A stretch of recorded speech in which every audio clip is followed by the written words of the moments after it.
Welcome back to the Fit Family Podcast. Welcome, Dan. Hello. This podcast is proudly brought to you by the good people over at the Strong Parent Project, which is us. So yeah, it's a good program. You can find out more about it. I'll add a link in the show notes below. Feeling very profesh. In today's episode, we're going to be talking about sleep. It's so broad that we're not going to touch on everything, but we are going to touch on what we feel is most relevant to you guys. Of course, we've asked our audience for some questions. We've got some back, and we'll be touching on those as well. Yes, we want to simplify it for the average man. And woman. So let's get straight into it, because as I mentioned just before, it is super broad. It is one of those things where we could talk to it for hours, but not everything is going to be relevant to things that you can implement tonight. Well, we're all about stuff that we can proactively control, things that we can change. There are going to be elements of sleep that are outside of our control. Also, we're not looking for the perfect night's sleep. We're just looking to be a little bit better. And most of the people we coach do not get enough sleep. Yeah, 100%. So let's start with why sleep is important. And the first thing is that it is the absolute key to recovery, not just physically, but mentally. So things that we don't necessarily take into consideration all the time are our ability to remember things, our ability to think clearly. We kind of take that for granted, though I think everyone would be able to point to an occasion where they have had some poor sleep and maybe haven't been able to think through things or remember their words or remember occasions that they would otherwise. Sleep is absolutely massive for just restoring all I guess critical thinking or physical activity over the course of the night. We're usually pretty quick to kind of look for ways that we can optimize recovery after workouts, or how do we feel better after doing physical things. When we talk recovery, we normally talk physical, workouts or training programs or events and everything. And everything that we speak to, like nutrition wise or ice baths and cold showers and all sorts of things that you may have heard of, all of it is useless unless your sleep is good.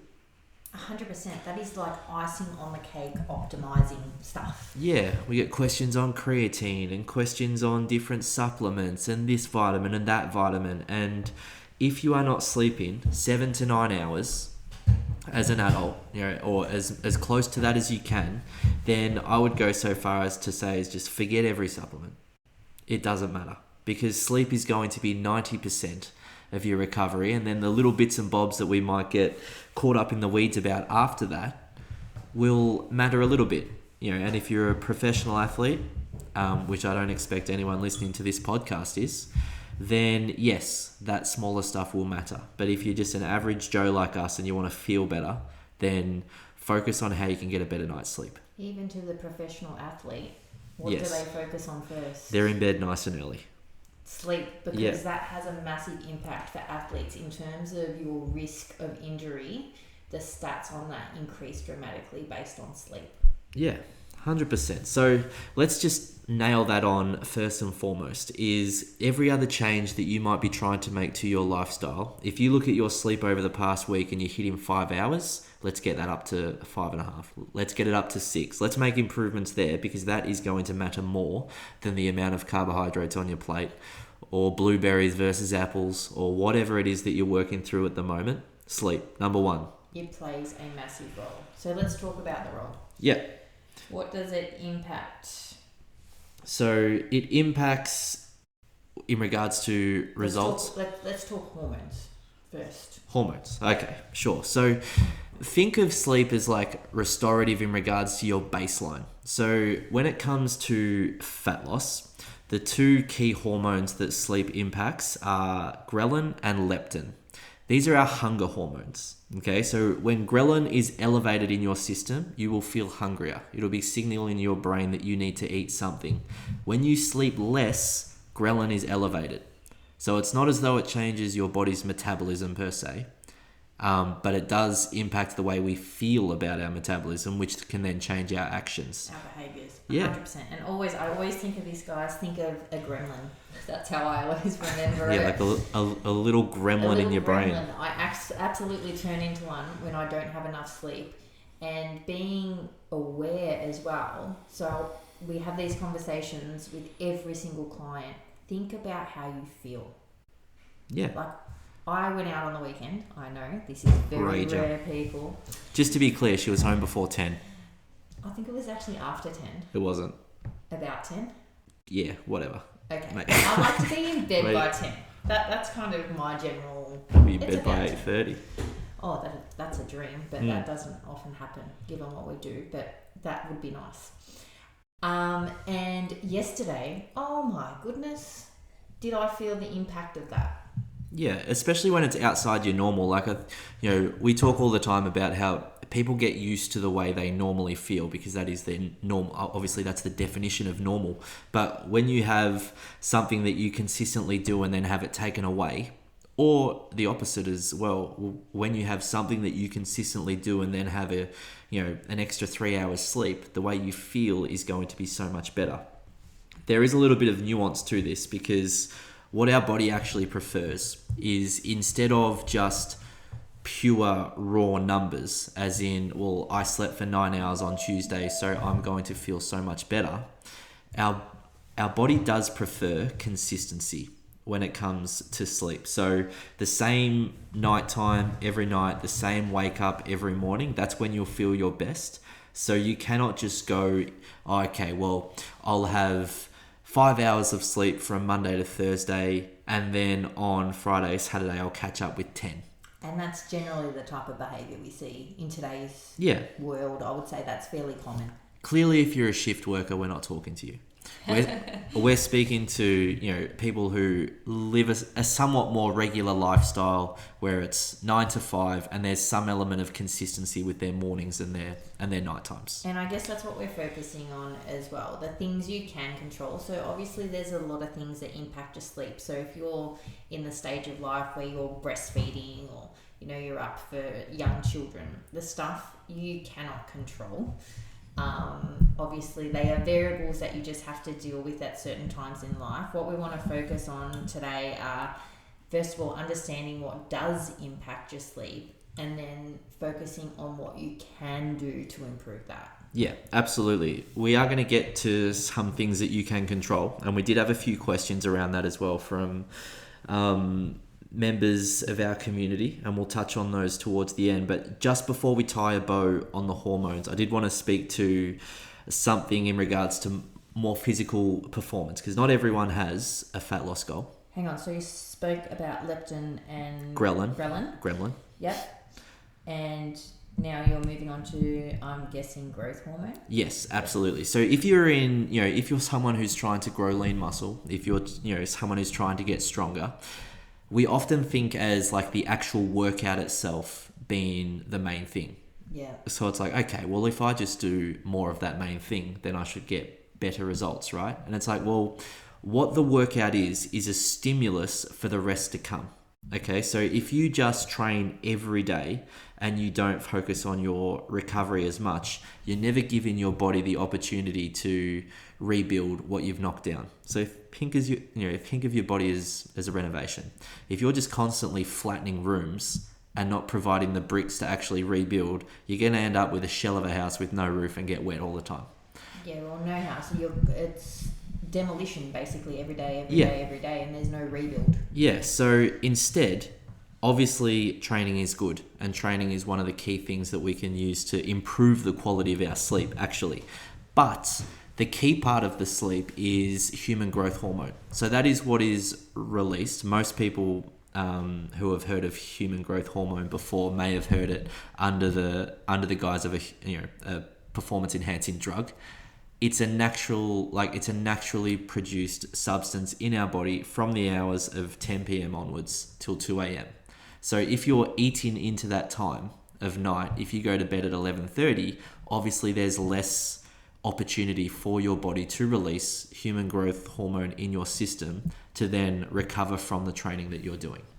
So just keep that in mind, is that, every hour that you stay up, if you're a night owl and you go to bed after midnight, although you will still see some progress clearly from training, it is going to be a little bit hampered by the fact that you're not giving your body like that window to properly recover. In the same, this is why if you ever hear an interview with high performing athletes, they're typically in bed by double digits. Typically. Yep. Not all of them. I'm sure someone will be able to be like, oh, well, Michael Phelps went to bed at 3. Yeah, it's like, okay, cool. We can always find one. But generally speaking, in bed before 10, 11 at the absolute latest. All studies support Yeah. that sleep aids performance. Yeah, absolutely. Now, should we talk a little bit about, what we can proactively control to make sure? Before you do, just another couple of hormones that play a role in sleep: melatonin and cortisol. So cortisol actually plays more of a role in kind of waking us up. That's why people that have done coaching with us, we often talk about eating when we wake up. That's to bring our cortisol down, because cortisol helps us wake. And then melatonin really helps with our natural rhythm, basically getting to bed. And I don't know, what can we talk about to melatonin? Walking in the morning actually really helps. Yeah. So you're kind of touching on circadian rhythm there, which is like our body's kind of a day and night regular cycle. It's fairly automatic. Yeah, it is. Yeah, so it's things that we do over the course of the day that are kind of either stimulating or relaxing a little bit. And our body, like the nighttime routine, as we think of it, might just be do the dishes, brush your teeth, watch a Netflix and go to bed. But our body's actually been preparing us for wind down for quite some time. Yeah. You touched on the morning walk there. There are certain things that you can do to kind of help nourish the rhythm and make sure that you're giving your body a good chance to have, an alert, productive day, as well as a efficient nighttime wind down. They lead into the behaviours. So exactly. Let's move on to that. Okay, so there are a few things that you can do, because sleep quantity is not always the best judge of how well you're recovering. And this is the argument between, just pure hours, how long were you asleep, versus how well did you sleep. But obviously, getting more hours is going to increase that opportunity of getting more quality. Of course. So like 3 quality hours may not be as effective as 7 hours overall. There is a bit of a balance here. We're not going to get too in depth about it because, we're not hooked up to machines every night to judge our sleep, and we do have wearables. Most people do now have something that can kind of give you a little bit of an idea of the effectiveness of your recovery. The things like HRV and your resting heart rate in the morning and stuff like that are good ones. Like, I think resting heart rate for me has always been a good indication of how stressed my body is, how well I'm recovered. But let's talk to some things that we can actively control. The first one we've already touched on is consistency. That same sleep time, that same wake up time, even if you do have a late night, so 10 o'clock for you party animal on the weekend. What time did you get out of bed the next day? Sorry, so let's break it down a little bit, because you've simplified that a little bit too much. So generally, I go to bed about 10. Generally. Most nights. Now. Yes. However, I was out till 10. So by the time my brain you got home, you didn't go straight to bed. allows me to shut down and get to sleep, I probably went to bed at about 11. Asleep, yeah. Past 11 probably. Yeah. Yeah. And I really felt the impact of that the next day, and my stats on my Garmin supported that. Yeah, for sure. So what time did you get out of bed? Yeah. The next day? Yeah. A bit after 6 something. So it's kind of normal time that you would wake up, and that's important too. I lost about an hour. Yeah. Lost about an hour, but it still would be more beneficial that you kind of start the next day at the same time, so that you give yourself the best possible chance at a good sleep that following night. Yes. Instead of sleeping until 10, which wouldn't happen in our house anyway, but then it's like, okay, well, now I feel like I'm almost a little bit too far into the next day. So am I going to be able to go to bed at my normal time that next night is important. That's the thing. You just touched on something quite important there, like sleeping until 10. I actually, like, my body would not do that. No. And some people are sleep inners and some people are sleep But they're outers. generally people that aren't consistent in their routine. Yeah, I would say that's probably true. Or they just really, really needed it at that stage. But it's typically a measure of inconsistency, Yeah. we should say. So that consistency of nighttime and sleep time, we keep touching on it because it's the most important thing. The next thing, one thing that we can control is keeping our room nice and dark. So if your a bedroom faces a certain way, or you've got a street light out the front and it kind of bleeds light in, it's not going to be the best signal for your body that it's time to sleep. So you want to get those blackout curtains and just make it as dark as possible. It's something simple, but it really, really does help. I'll give you a real life example here. Occasionally, because we have little visitors in our bed. Harry will often come in during the night. When I say often, every night. Every friggin' night. And if William isn't sleeping here, if he's at his dad's house, occasionally one of us will go into his bed during the night. Yeah. And there has been the odd occasion where I have been extremely lazy and not put William's blind down. Yeah, his room's way lighter than ours. And gone into his bedroom, and ridiculous how it impacts your sleep. Yeah, the moon is like directly above and it shines all the way in. You say like it's Hollywood pleasing on the eye, but it's a nightmare to sleep in. Yeah. And the other kids' room as well, kind of where Harry's bed is next to the windows. If you end up in there because he's in our bed, the street lights come through a little bit. And it can sometimes be not at a great angle. So I think you just get used to your environment, which is important. But when you go outside of that and you go into another room with a different lighting situation or a different mattress or any type of variable that changes, like most people don't tend to sleep as well on holidays as they do at home, then that can have a big impact on the quality of your sleep. The other one, now this might seem obvious, and if you can't control this one, it's typically outside of your control, but noise. Keeping the bedroom extremely quiet or using a white noise generator, even though I know lots of people use brown noise. Whatever is pleasing on your brain and helps you relax and go to sleep is important. It just needs to be consistent. Obviously, if you're sleeping next door to some kind of factory and there's constant bangs at a regular time, that's going to make it hard. Or you're sleeping on the edge of a main road and there's cars going past. We just need some kind of consistency that our brain can get into a pattern and not kind of be constantly stimulated by a noise at a random time. That's a big one. Keeping the room dark, keeping the room quiet. I know it sounds obvious, but it is really important. The other one is a pre-bed routine that is relaxing and familiar.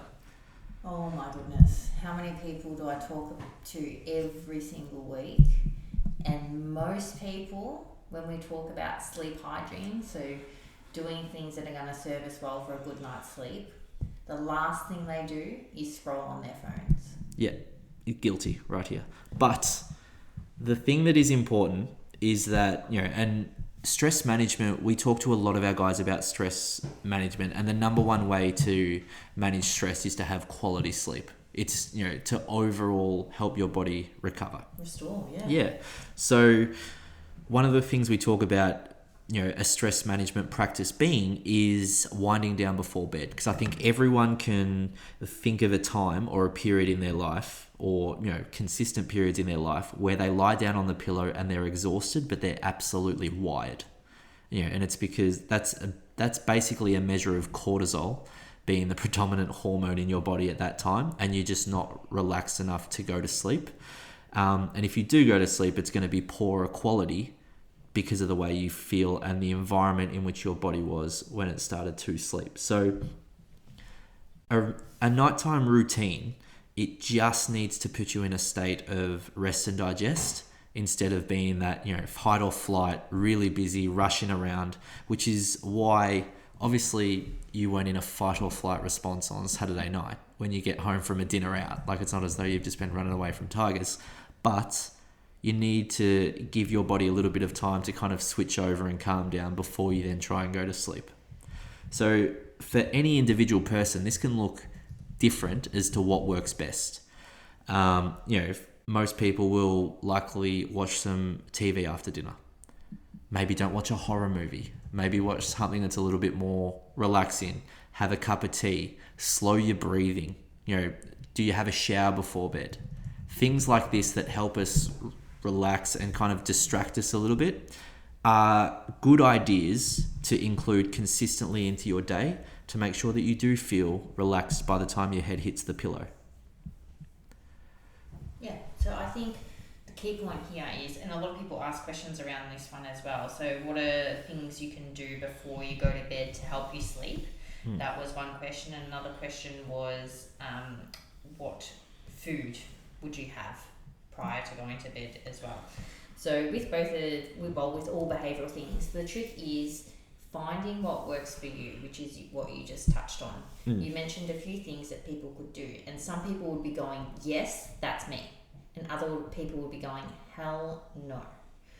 I know for me, definitely, especially on the nights I work, having a shower helps me so much, because there is nothing else I can do in that shower.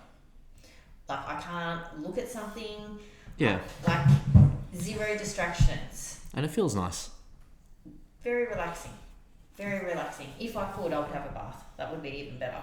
Yeah. But things that I cannot be distracted by a message, someone talking to me, well, unless my children are away, but they are in bed at this time. Yeah. Harry loves walking in on you in the shower. For someone else, it might be reading. Yeah.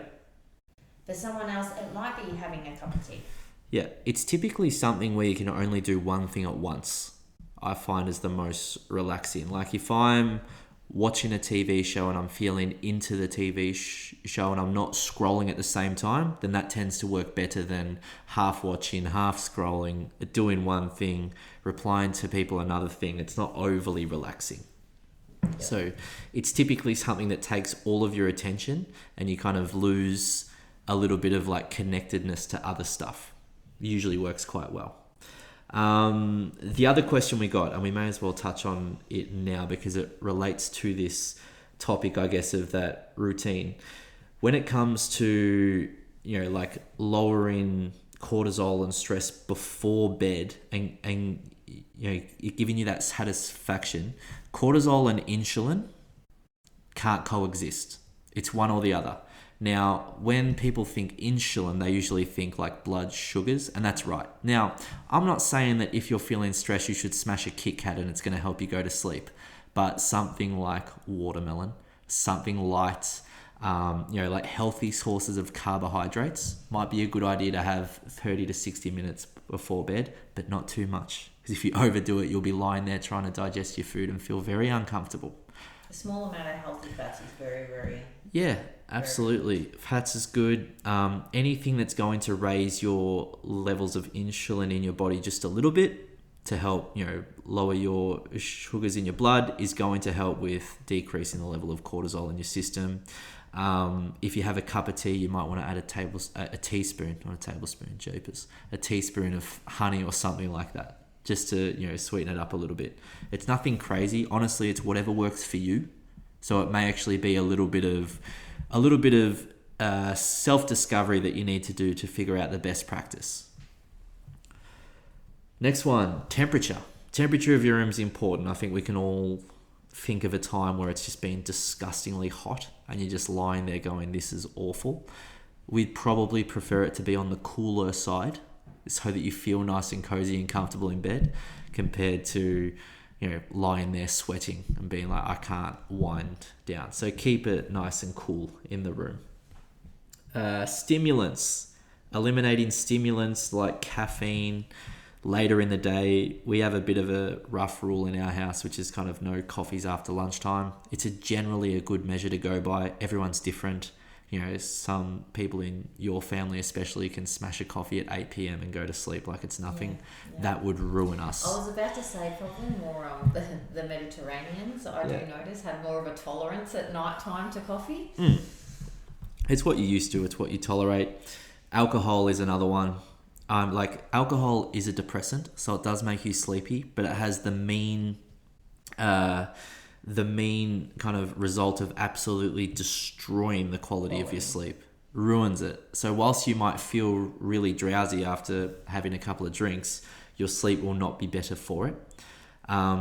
Especially for people who are stressed and wound up, they may actually, say that a glass of wine helps them relax. It's like, that's fine. But also you may need to just sacrifice a little bit on the sleep quality side. So it's probably not recommended. Every study ever will tell you that alcohol consumption will lead to disrupted sleep. Quality goes down. Every study after 1980. But remember, smoking was also awesome. Things change. Yeah. Things change. Yeah.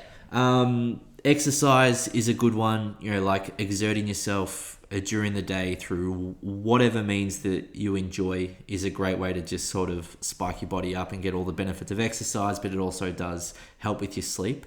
Also just by making you feel like a little bit more tired at the end of the day, which I know is a bit Captain Obvious, but when it comes to, a little bit more accountability on I trained hard, I need to go to bed. Like having a reason to actually, get to bed because you need to recover. Just a little bit extra accountability there. And fullness, which we just touched on before, but if you have a massive meal and then go to bed, you are going to be a little bit uncomfortable.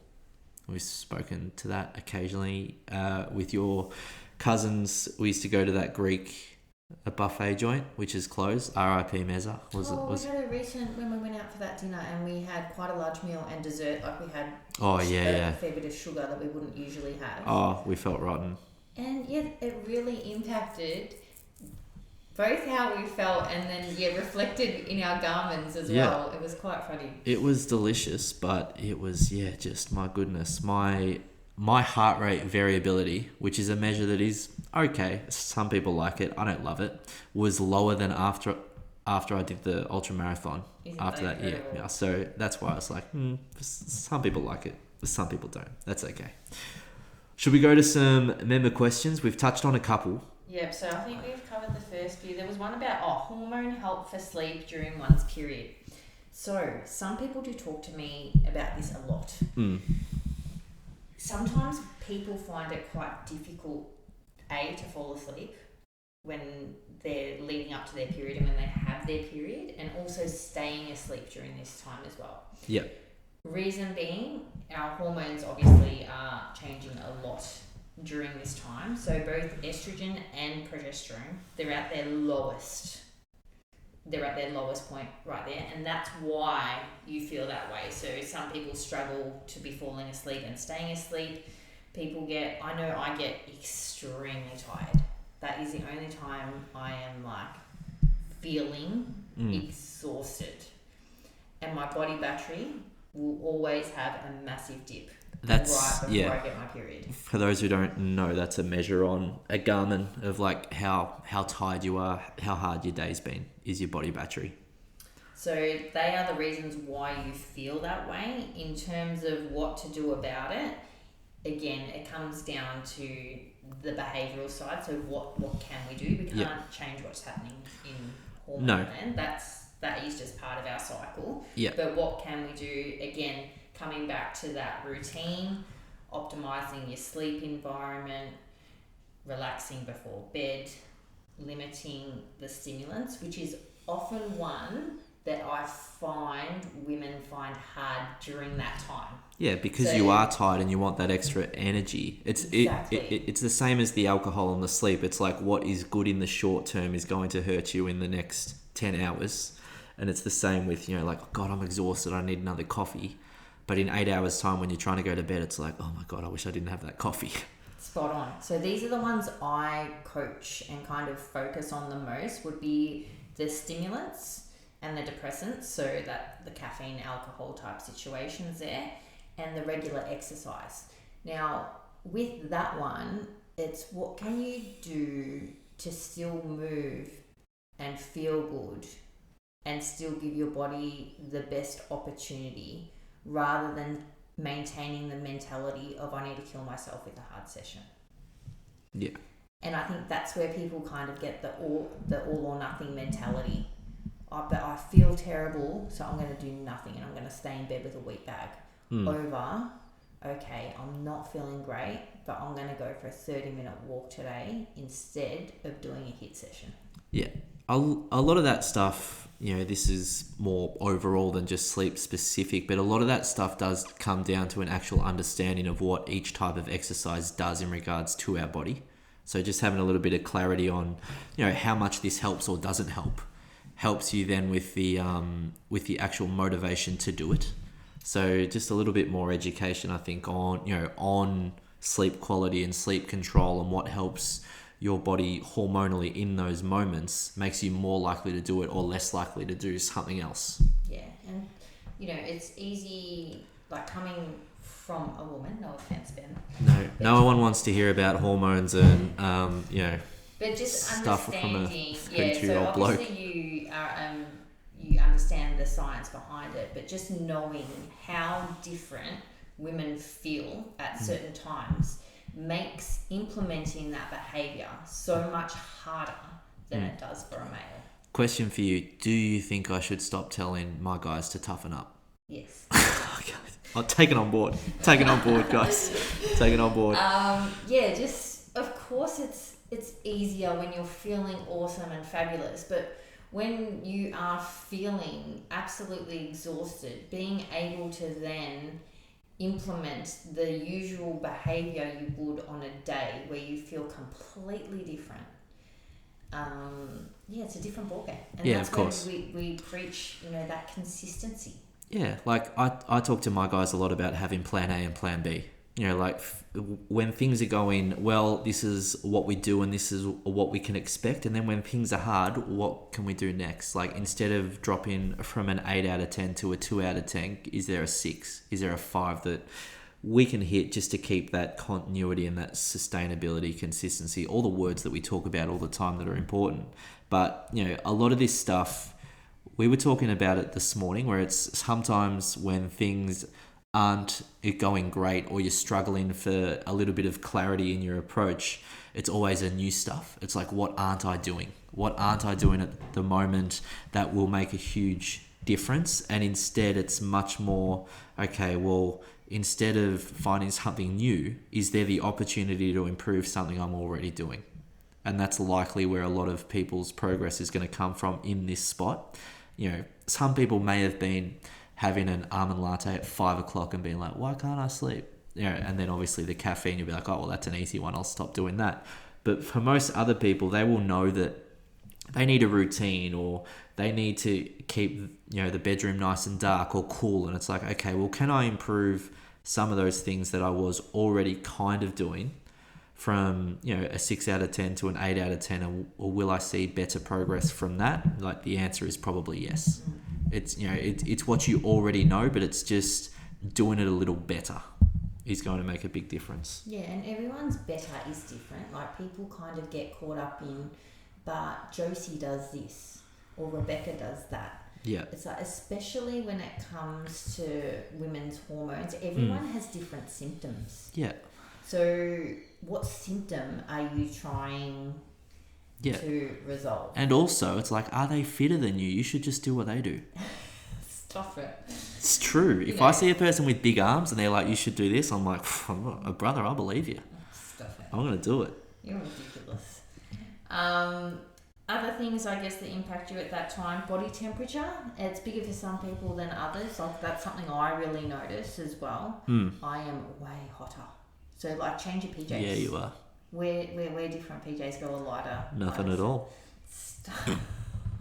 I'm sorry, guys. Next question, Ben. And melatonin as well. I think, melatonin is lower. And obviously that promotes sleep. Magnesium's another one. At night time that can help. But again, having magnesium's probably not going to be the difference between a good sleep and a rubbish sleep. Like, it's going to be a combination of a few of these things. There's likely not going to be a silver bullet that makes a huge difference. Yeah, unless you're sleeping with the lights on, then it's like, yeah, okay. yeah. But yeah, when you do have your period, trying different things. Yeah. And figure out what works for you. Exactly. Like, I was talking with a client of ours about perimenopause the other day, and if you Google symptoms of perimenopause, there's about 50 plus more.